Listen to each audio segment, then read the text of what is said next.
आप सभी का एसआर आदर्श स्कूल के यूट्यूब चैनल पर फिर से स्वागत है। और जो अपना जो चैप्टर चल रहा था उसी को आगे बढ़ाते हैं। और यहाँ पर है अगला जो पॉइंट है वो है कि लोकसभा के पदाधिकारी, लोकसभा के पदाधिकारी। और लोकसभा के पदाधिकारी हैं अध्यक्ष व उपाध्यक्ष। अब यहाँ आपको ये लिखना है कि एक देखिएगा आर्टिकल है और आर्टिकल है 93। और इससे पहले जो राज्यसभा पढ़ रही थी, राज्यसभा के अंदर दो आर्टिकल पढ़े थे। एक तो पढ़ा था आर्टिकल 64 और एक पढ़ा था आर्टिकल 89। 64 में लिखा था कि जो उपराष्ट्रपति होता है वो राज्यसभा का प्रधान सभापति होता है। और 89 पढ़ा था और 89 के अंदर अपन ये पढ़ा था कि राज्यसभा का एक उपसभापति होता है जो सदस्य अपने में से ही किसी को चुनते हैं। तो यहाँ पर हम पढ़ेंगे आर्टिकल 93। और 93 के अंदर क्या है कि लोकसभा का एक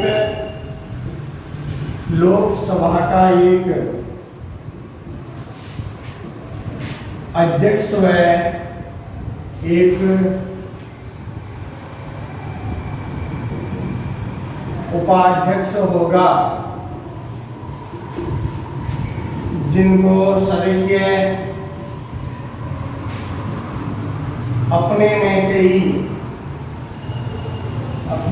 ही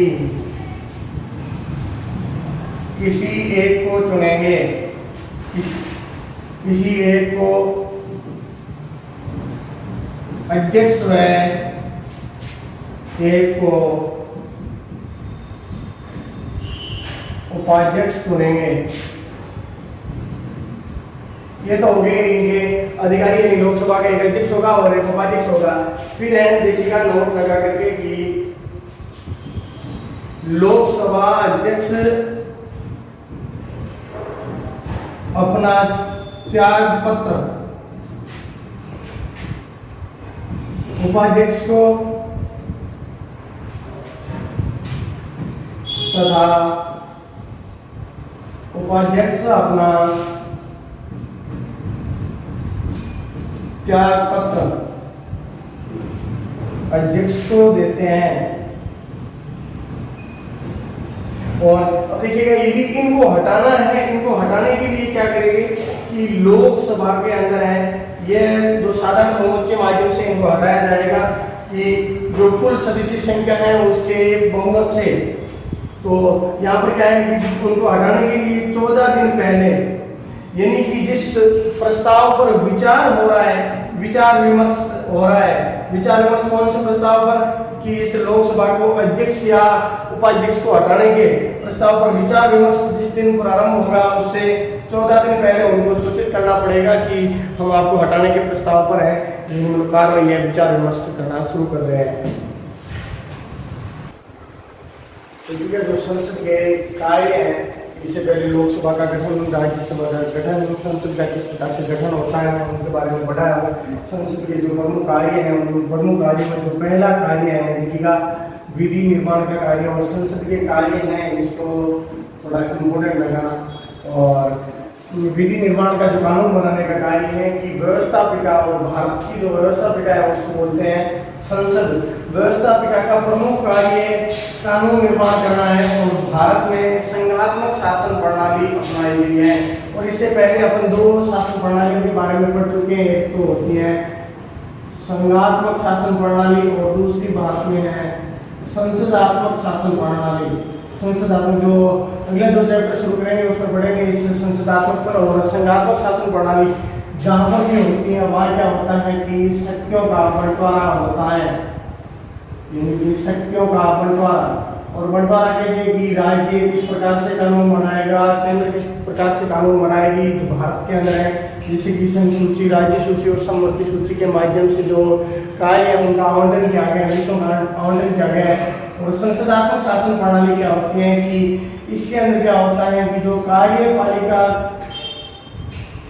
कार्यपालिका शक्ति होती है वो दो भागों में बनती होती है। एक तो होती है नाम मात्र की और दूसरी होती है वास्तविक की। अभी इनके अलावा क्या होता है कि ये जो कार्यपालिका के सदस्य होते हैं वो व्यवस्थापिका के प्रति उत्तरदायी होते हैं। तो यहाँ पर देखिएगा संघात्मक शासन प्रणाली अपनाई गई है और संविधान की एक अनुसूची है 7 इससे पहले अभी एक अनुसूची पढ़ी थी 10 जिसमें दल बदल का कानून था। अनुसूची 7 के तहत संघ सूची, राज्य सूची व समवर्ती सूची के माध्यम से संघ यानी कि केंद्र सरकार और प्रांत यानी राज्य सरकार राज्यों में शक्तियों का विभाजन किया गया। और ऐसा ये जो विभाजन है अपन पहले पढ़ा है अपने आर्टिकल 246, इसके माध्यम से ये स्पष्ट विभाजन किया गया है शक्तियों का। फिर ये जो विभाजन है संघ सूची, समवर्ती सूची पर कानून बनाने की जो शक्ति है भारत की संसद को है, यानी ये जो संघ सूची है और समवर्ती सूची है इन पर कानून बनाएगी भारत की संसद।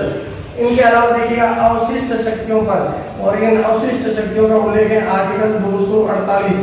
और अवशिष्ट शक्तियां कौन सी शक्तियां होती हैं कि जो संघ सूची, राज्य सूची और समवर्ती सूची, इन तीनों में जिन विषयों का उल्लेख नहीं होता है वो सारे के सारे अवशिष्ट विषय कहलाते हैं। तो इन पर जो कानून बनाएगी वो भारत की संसद बनाएगी, ऐसा उल्लेख है 248 में।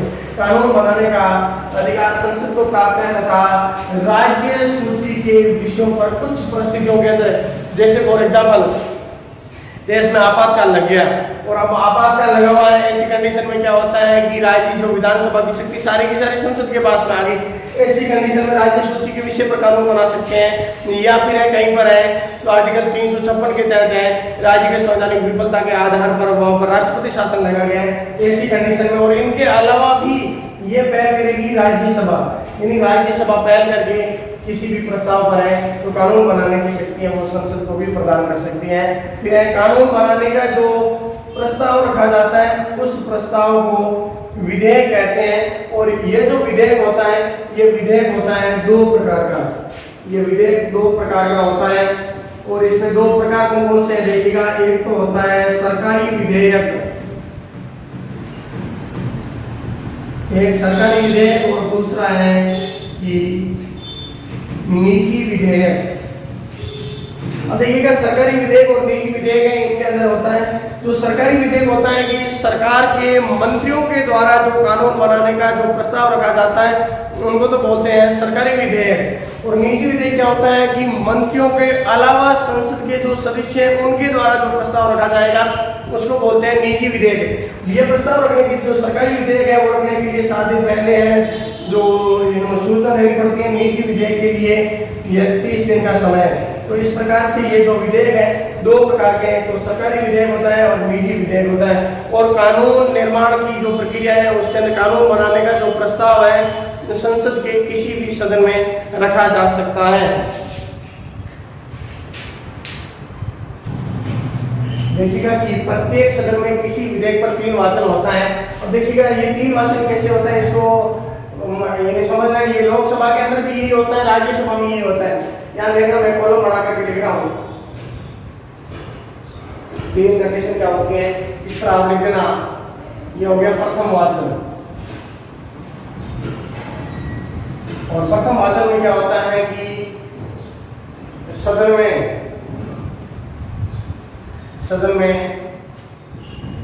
प्रस्ताव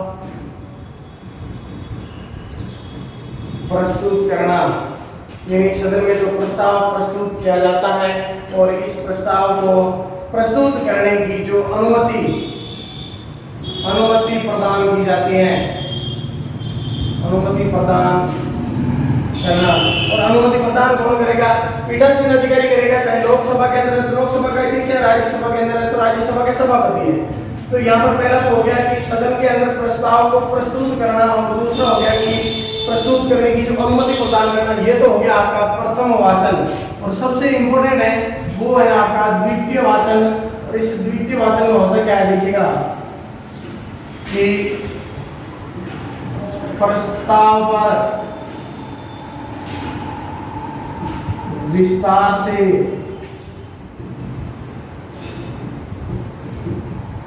विचार विमर्श,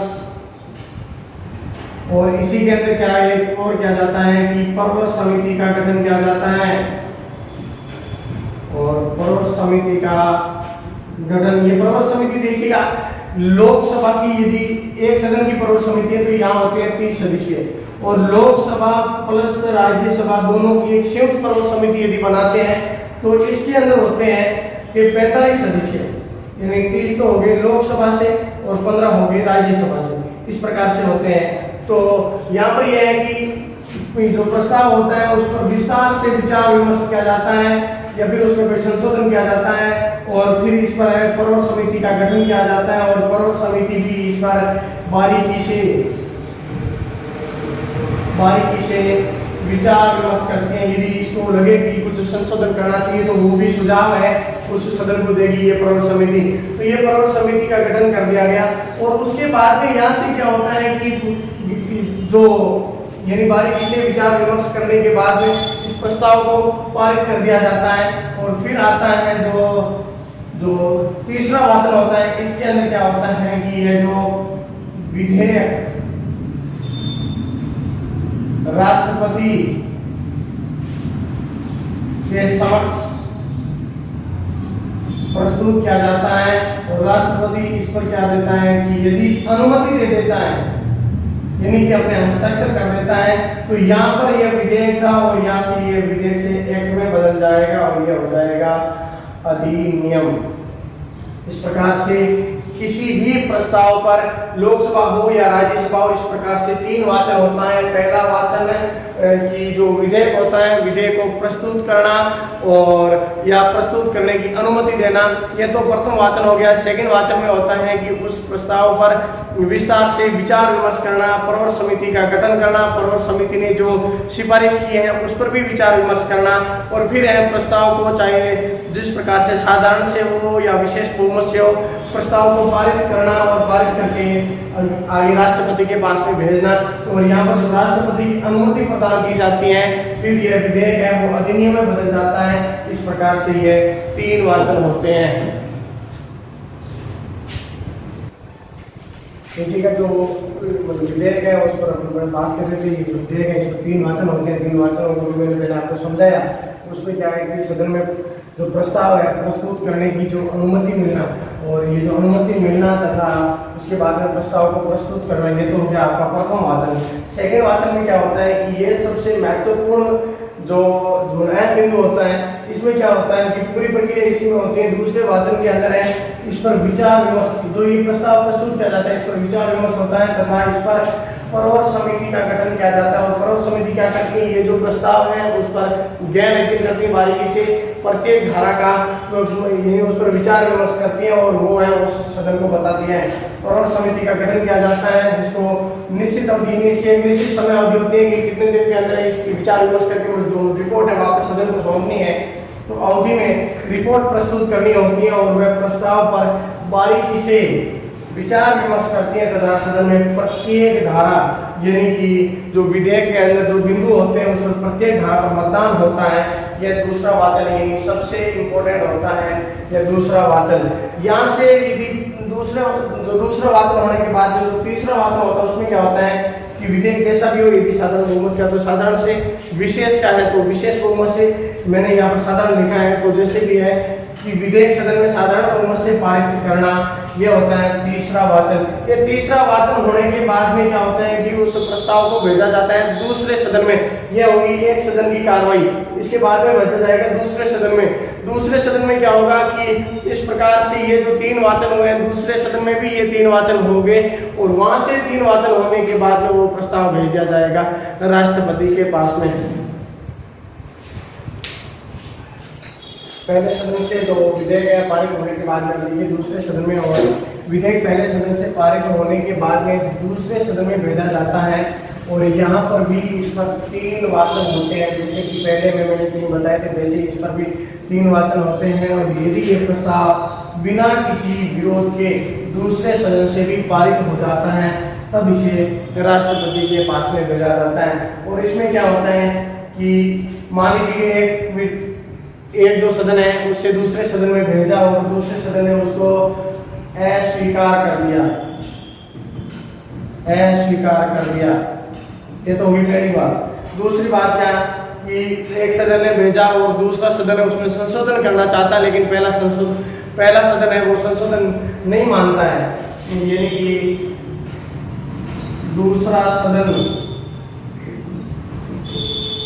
संशोधन करता है लेकिन पहला सदन स्वीकार नहीं करता। ये जो स्वीकार क्या नहीं करता, ये जो संशोधन हुआ है उसको स्वीकार नहीं करता है। और तीसरी बात क्या है कि यदि दूसरा सदन प्रस्ताव को 6 महीने तक रोक कर रखता है, यानी कि 6 महीने हो गए फिर भी इस प्रस्ताव को पारित नहीं करता, ऐसी कंडीशन में क्या होता है कि राष्ट्रपति सदन का बल बुलाएंगे संयुक्त अधिवेशन। तो इस प्रकार से ये जो दूसरा सदन है, दूसरे सदन से यदि यहाँ पर पारित हो जाता है राष्ट्रपति के पास में, राष्ट्रपति हस्ताक्षर कर देते हैं तब तो अधिनियम बन जाता है। राष्ट्रपति के पास में कौन कौन से अधिकार होते हैं वो भी आगे बात करेंगे। तो इसमें यदि अस्वीकार कर दिया जाता है और फिर दूसरा सदन संशोधन करता है, पहले को स्वीकार नहीं है, या फिर दूसरा सदन उस प्रस्ताव को 6 महीने तक रोक के रखता है, ऐसी कंडीशन के अंदर राष्ट्रपति को संयुक्त अधिवेशन बुलाना पड़ता है।